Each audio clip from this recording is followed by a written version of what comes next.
အဲ့ဗတက်အုပ်တွေကဘယ်လိုဖြစ်သွားအဲ့လိုဒီမှာကွာဟွာဖြစ်နေရခြေတော့ကရှူးရဲ့ကျိုးကရော့တယ်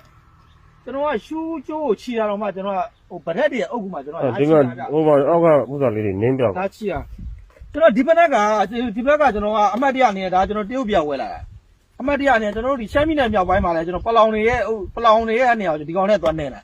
ဒီကိုလာတော့လဲကျွန်တော်ဒီဖက်နဲ့ပဲစီလာအမှတ်တရကျွန်တော်ထပ်တက်အောင်မှာမိုးကုတ်လဲကျွန်တော်ဒီဖက်နဲ့ပဲသွားအောင်ပါကျွန်တော်မှအခြားဖက်နဲ့တွေရှိတယ်မရှိဘူးဒီဖက်နဲ့ပဲစီမှာအောက်မှာကျိုးတွေတင်းလို့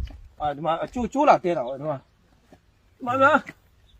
လက်နဲ့မကန်နေလေဗျခင်ဗျာဟောဇစ်ဖြုတ်လိုက်ကောင်းလားဗျာပါလေဒီမှာရဲဘော်တဲ့ရဲဘော်တဲ့ဇင်မင်းအောင်စာကလေးတဲ့မိုးချိုးစစ်ကြောင်းတဲ့ဒီမှာ MDY PD ရတဲ့ဒီမှာတော့ဒါရကျွန်တော်တို့ကထားလို့မရဘူးပြည်သူနဲ့မတင့်တဲ့နေရာအမြင်မတင့်တဲ့နေရာလမ်းမကြီးရဲ့ဘေးဒါတွေကိုကျွန်တော်တို့ကအောက်ကဘပုံနဲ့ကုတ်ပြီးဖြိုးရမှာဗျာထားလို့မရအောင်တော့ဒါတွေကကျွန်တော်တမိုင်းဇိုးတွေကိုကျွန်တော်နောက်လူတွေလက်ဆင့်ကမ်းလို့မရဘူးဒီမှာဖက်နဲ့လာရှိတာထလာလိမ့်မယ်အဲ့ပုံစံလေးအကုန်ဖြိုးမှာတော့ထားလို့မရဘူးဒါတွေ